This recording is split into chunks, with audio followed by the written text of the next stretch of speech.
우리 다 같이 한 목소리로 함께 하나님의 말씀을 봉독하겠습니다. 너희는 마음에 근심하지 말라. 하나님을 믿으니 또 나를 믿으라. 내 아버지 집에 거할 곳이 많도다. 그렇지 않으면 너희에게 일렀으리라.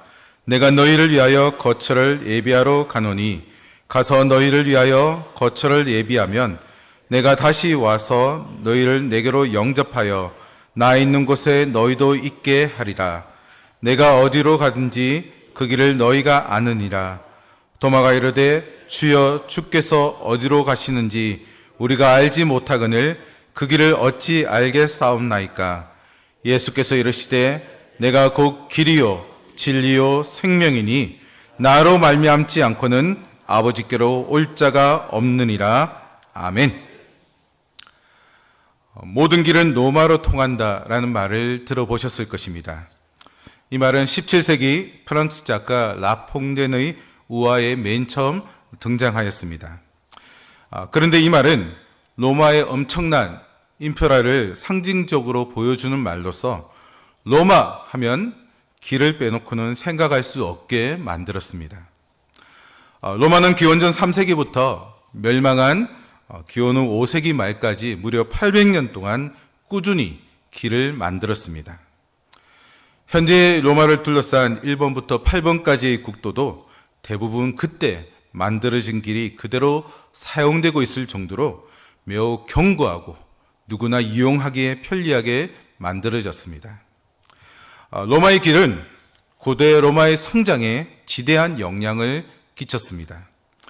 이 길 덕분에 로마인은 군대 이동과 물자 교역 그리고 소식을 빠르게 전달하면서 큰 성장을 이룰 수 있었습니다.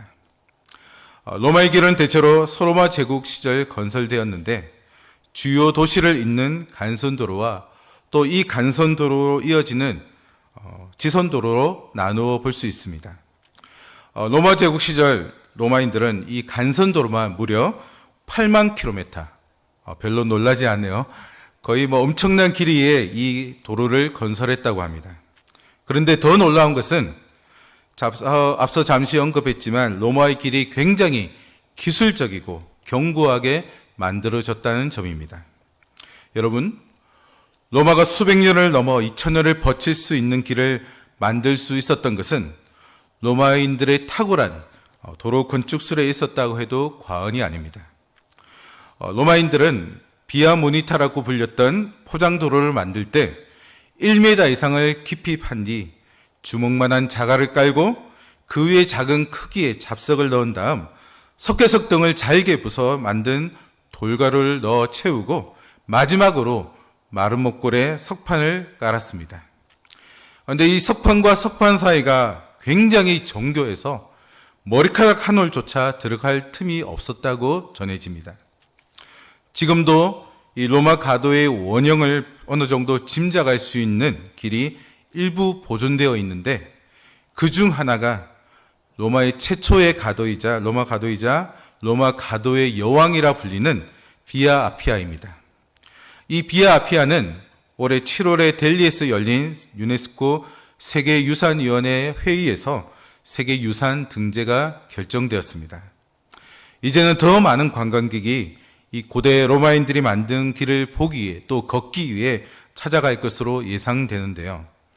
그런데 이 길은 로마와 남부 폴리아주의 브린디시 항구를 연결하는 총 연장 560km의 길로 도로 건설의 혁명을 일으킨 길로 알려져 있습니다. 그리고 이 길 아래에는 기독교 개종자들이 묻힌 지하묘지 카타콤이 촘촘히 광범위하게 뻗어 나가 있다고 합니다. 여러분, 이처럼 길은 원하는 목적지까지 정확하고 빠르게 이동할 수 있게 합니다. 그래서 도시 계획을 세울 때도 길을 어떻게 만드는가 하는 문제는 굉장히 중요한 문제가 아닐 수 없습니다. 만에 하나 길을 잘못 건설하게 되면 그 도시 전체가 제 기능을 하지 못하고 또 그곳에 사는 사람들로부터도 많은 원성을 듣게 될 것입니다. 근데 우리가 목적지를 정하고 이동할 때 만일 바른 길로 이동하지 않게 된다면 어떻게 되겠습니까? 원하는 목적지까지 바로 가지 못하게 되는 것은 물론 길을 헤매다가 많은 시간을 낭비하고 겨우 목적지에 도착하게 될 것입니다. 그래도 목적지까지 도착하게 되면 다행입니다. 심각한 경우 길을 헤매다가 결국 목숨을 잃는 안타까운 상황도 벌어질 수 있는 것입니다. 특히 등산을 할 때 이런 경우가 빈번하게 벌어지는 것을 보고 합니다. 따라서 우리는 그 어떤 경우에도 바른 길을 찾아 그 길을 따라가야 할 것입니다. 그래야 목적지까지 바로 갈 수도 있고 생명도 보존할 수 있게 되는 것입니다. 오늘 우리가 함께 읽은 본문은 소위 다락방 강화라 불리는 13장부터 17장까지의 내용 중 주님께서 행하신 고별 설교의 첫 부분으로 우리가 하나님께로 가는 바른 길을 제시해 주고 있습니다. 당시 제자들은 주님으로부터 가련누다가 배반할 것과 또 주님 자신의 부활 승천에 대한 암시, 그리고 베드로의 부인에 대한 예고를 듣고 염려와 근심, 걱정 가운데 있었습니다. 주님은 그러한 제자들의 마음 상태를 보시며 너희는 마음에 근심하지 말라고 말씀하십니다. 여기서 근심하지라는 말은 매우 걱정스럽고 고통스러운 마음을 가리킵니다. 곧 제자들은 주님으로부터 여러 예고의 말씀을 듣고 그 마음이 고통스러울 만큼 큰 걱정 가운데 놓여 있었던 것입니다. 주님은 제자들의 마음 상태를 바로 아셨습니다. 그랬기에 자신이 제자들의 곁을 떠난 후 세상에 남아 핍박과 환난을 받으며 복음 전파의 사명을 감당해야 될 제자들의 마음에 이런 근심과 혼란이 계속되는 일이 있어서는 안 될 것을 경계하시며 구체적인 위로와 소망의 말씀을 선포하셨던 것입니다. 그러면서 이어 하나님을 믿으니 또 나를 믿으라라고 말씀하십니다. 곧 앞서 언급된 근심을 극복할 수 있는 구체적인 방법을 제시하고 계신 것입니다. 사랑하는 성도 여러분, 우리 인생은 이 세상을 살아가는 동안 불안과 두려움 그리고 근심과 걱정에 사로잡힐 때가 한두 번이 아닙니다. 그리고 그럴 때마다 흔히 내게 좀 더 많은 물질이 있었다면 이런 걱정 근심을 하지 않을 텐데, 또는 내 지위가 조금 더 높았더라면, 또는 좀 더 건강하다면 아무런 염려가 없을 거야 라는 말을 하곤 합니다. 그래서 근심과 걱정 그리고 염려로부터 자신을 지켜줄 방패처럼 생각되는 물질이나 지위와 명예 그리고 건강을 얻고자 인생 대부분의 시간을 사용하기도 합니다. 하지만 과연 그러합니까? 많은 물질과 높은 지위와 명예 그리고 건강이 있으면 아무런 근심과 걱정, 염려가 사라지게 되는 것입니까? 절대 그런 일은 있을 수 없습니다. 잠시 앞서 언급한 것들은 잠시 우리에게 평안을 가져다 줄 수 있을지는 몰라도 금세 또 다른 걱정과 근심 그리고 염려가 꼬리를 물고 찾아오기 마련입니다. 그런데 오늘 본문에서 주님은 이 모든 근심과 걱정 그리고 염려로부터 해방될 길을 분명하게 제시하고 있습니다. 그 길은 바로 하나님을 믿으니 또 나를 믿으라는 것입니다. 우리를 향한 하나님의 사랑과 주님을 향한 믿음 가운데 굳게 서 있을 때 모든 근심과 걱정 그리고 염려로부터 해방되어 참된 안식과 평안을 누리게 되는 줄로 믿습니다.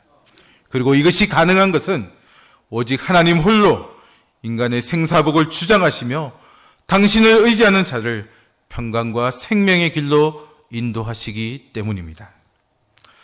따라서 택함을 받아 하나님의 자녀가 된 성도는 이 세상의 모든 근심과 걱정 그리고 염려로부터 해방되기 위해 이 땅의 것들을 쫓는 헛된 노력을 멈추고 오직 하나님과 주님을 굳게 믿는 믿음의 사람으로 우뚝 서야 할 것입니다. 빌립보서 4장 6절과 7절 말씀은 우리에게 이렇게 말씀합니다. 우리 함께 이 말씀을 읽겠습니다. 아무것도 염려하지 말고 다만 모든 일에 기도와 간구로 너희 구할 것을 감사함으로 하나님께 아뢰라. 그리하면 모든 지각에 뛰어난 하나님의 평강이 그리스도 예수 안에서 주께서 너희 마음과 생각을 지키시리라. 아멘. 바라기는 하나님을 향한 그리고 주님을 향한 그 믿음 가운데 굳게 서서 모든 근심과 걱정 그리고 염려를 떨쳐버리고 날마다 하나님이 주시는 참된 평강 가운데 가는 우리 모두가 될 수 있기를 소망합니다. 계속해서 주님은 내 아버지 집에 거할 곳이 많도다라는 말씀을 하고 계십니다. 여기에서 거할 곳은 여행 중에 들러서 잠시 휴식을 취하는 휴식터가 아닌 제자들, 더 나아가 모든 성도들의 소망을 견고히 하는 항구적인 거처, 곧 하나님 나라의 거처를 의미합니다. 근데 주님께서는 왜 갑자기 하나님 나라의 거처에 대해 말씀하고 계신 것일까요? 그것은 제자들에게 자신과 비록 헤어지더라도 영원한 하나님 나라의 거처에서 다시 만날 것을 확인시킴으로 그들에게 위로와 소망을 주시기 위함이었습니다. 뿐만 아니라 있다가 없어질 이 땅에 소망을 두지 말고 영원한 하늘 거처에 소망을 두게 하므로 힘과 용기를 얻어 맡겨진 사명을 잘 감당하도록 독려하셨던 것입니다. 실제로 제자들은 주님의 성천을 목격하고 성령 강림 그리고 성령 충만을 경험한 후 하늘 거처에 대한 확신을 가짐으로 세상의 모든 일에 근심하지 않았고 또 순교조차 두려워하지 않았던 강한 신앙을 가질 수 있었습니다. 그러면서 주님은 이어 내가 너희를 위하여 거처를 예배하러 간다라고 말씀하십니다. 즉 하나님께로 가는 중요한 본인이 지금 하나님께로 가는 중요한 이유를 말씀하고 계신 것입니다. 여기에서 내가 가노니라는 말은 미래적 현재를 나타내는 현재 시제 중간태라는 시제가 사용되어졌는데요. 이 시제는 아직 일어나지 않는 일이지만 너무나도 확실하게 일어날 것이기에 이미 일어나고 있는 것처럼 나타낼 때 사용하는 시제입니다. 곧 주님은 자신의 죽음을 신적 의지적으로 이미 알고 계셨기에 이 사실을 확신하며 제자에게 예고하신 것입니다. 그리고 너희를 위하여라는 말을 덧붙이심으로 하늘 거처를 예배하러 가는 구체적인 이유를 밝히고 있습니다. 곧 자신의 죽음이 제자들을 위해서 꼭 필요한 것이며 그들뿐 아니라 하나님께서 창세전에 택하신 모든 사람을 위해 반드시 지불해야 될 대가란 사실을 말씀하고 계신 것입니다. 사랑하는 성도 여러분, 하나님께서 택하신 자들이 영원히 거할 처소를 예비하는 이 일은 아무나 할 수 있는 일이 아닙니다. 오직 십자가 대속의 구속사역을 감당하셔서 성도를 구원으로 이끄시는 주님만이 하실 수 있는 일입니다. 그래서 5절에서 도마가 주님께서 어디로 간지 우리가 알지 못하거늘 그 길을, 즉 하나님께로 가는 그 길을 우리가 어떻게 알겠습니까? 라고 물을 때 주님께서는 하나님께로 가는 분명하고도 유일한 길을 우리에게 가르쳐 주셨습니다. 우리 6절 말씀을 함께 읽겠습니다. 예수께서 이르시되 내가 곧 길이요 진리요 생명이니 나로 말미암지 않고는 아버지께로 올 자가 없느니라. 아멘. 여러분, 주님께서는 내가 곧 길이요 진리요 생명이니라고 말씀하시면서 생명과 빛의 근원 되시는 하나님께로 갈 수 있는 유일한 길은 바로 자신밖에 없다는 사실을 분명하게 선언하고 있습니다. 사실 기독교가 세상 사람들로부터 외면받는 이유가 바로 이 말씀에 있다고 해도 과언은 아닙니다. 왜냐하면 기독교는 주님을 믿는 믿음만이 하나님께로 갈 수 있는 유일한 길이라고 믿지만 세상 사람들은 그렇지 않다고 주장하며 얼마든지 다른 길을 통해서도 하나님께로 갈 수 있다라고 주장하고 있기 때문입니다. 그들은 마치 뭐로 가도 서울만 가면 된다라는 주장을 펼치며 주님의 다른 방법을 통해서도 얼마든지 구원을 받고 하나님께 갈 수 있다라고 주장합니다. 그러나 오늘 이 시간 우리는 하나님께로 가는 유일한 길은 오직 주님에게만 있으며 주님을 그리스도로 믿는 믿음이 있을 때 그 길을 걸어서 주님께서 예배해 놓으신 그 영원한 처소에 들어갈 수 있다는 사실을 다시 한번 확신해야 할 것입니다. 사랑하는 성도 여러분, 오늘날 세상의 수많은 종교와 가르침, 이 자신들이 가르치고 또 자신들만에게 구원의 진리가 있다라고 주장하며 많은 사람들을 미혹하고 있습니다.